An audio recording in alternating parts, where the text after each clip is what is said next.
आगे फिर भगवान कहते हैं, न च मस्तानि भूतानि पश्यन्मे योगमैश्वरम् भूतभुन्न च भूतस्थः ममात्मा भूतभावनः। न च मस्तानि भूतानि पश्यन्मे योग ऐश्वरम् भूतभृत् न च भूतस्थः मम आत्मा भूतभावनः। और ये सब भूत मस्थानी मेरे में स्थित नहीं है, किंतु मेरी योग माया और प्रभाव को देख के भूतों का धारण पोषण करने वाला,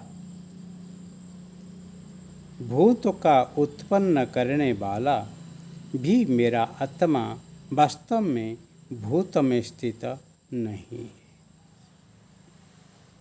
बहुत द्वंद्वात्मक विचारधारा है। सब भूत मस्थानी मेरे में स्थित है। दरेक जीव मेरे में ही रहते हैं, परंतु सचमुच वो मेरे में नहीं रहते।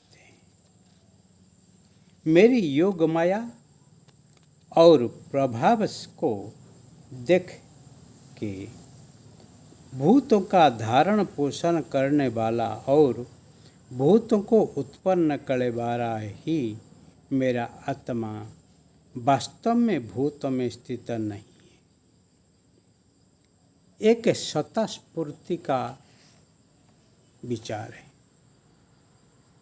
जैसे हम कोई एक यंत्र को चलाने के लिए उसमें बैटरी डाल देते हैं, वो बैटरी के बगैर वो यंत्र नहीं चलता है, परंतु वो बैटरी ही वो यंत्र में नहीं है।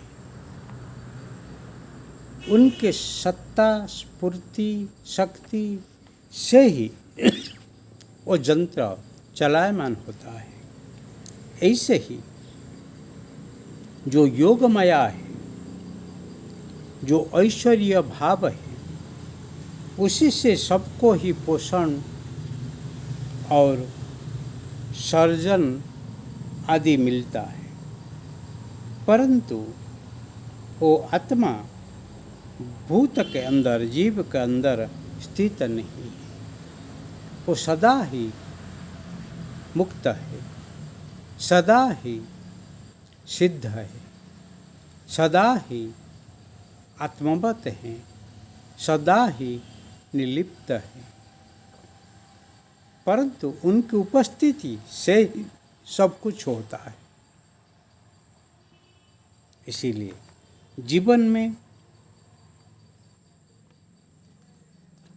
आत्मा को एक बार जान लो, आत्मा को एक बार अनुभव कर लो, तो फिर कण कण में जो ब्रह्म है, कण कण में जो सर्वात्मा है, जो परमात्मा है, उसको अनुभव आप कर सकते हैं।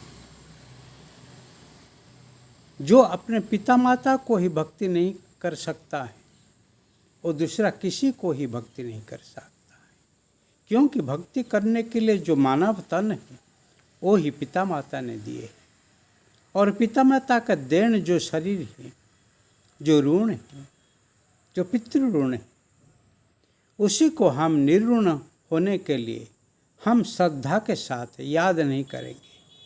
हमारे ऊपर जो ऋण है उसको हम याद नहीं करेंगे, हमारे ऊपर जो उपकार है उसको हम याद नहीं करेंगे, तो फिर कोई गुरु, कोई ईश्वर और कोई दूसरा को हम भक्ति कैसे दिखाएंगे? वो तो एक केवल प्रवंचना है, एक केवल के ठकामी है। भले लोग गुरु भक्ति करते हैं, भले कोई मूर्ति की प्रति भक्ति दिखाते हैं,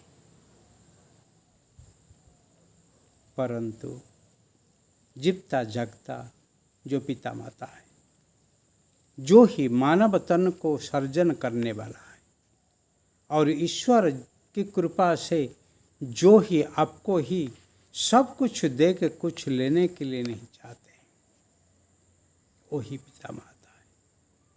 पिता माता को सिर्फ एक शरीरधारी नहीं समझा।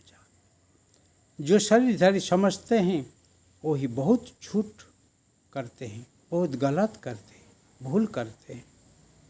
पिता माता को ईश्वर के प्रतिनिधि समझो, ईश्वर के ही एक प्रतीक समझो, और प्रतीक रूप में आप समझोगे तो फिर ही उनके प्रति जो भाव आप बताना है, वो भाव को ही लेके आप ही निश्चित जो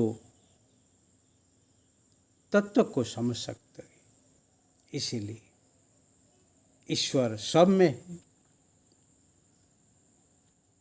ईश्वर की सत्ता स्फूर्ति से सब कुछ हो रहा है, परंतु ईश्वर इसी से बंधित नहीं है। एक बार वो तत्व को समझ लो, फिर सब कुछ ज्ञान समझने आने वाला है। इसीलिए भूत भावना परमात्मा,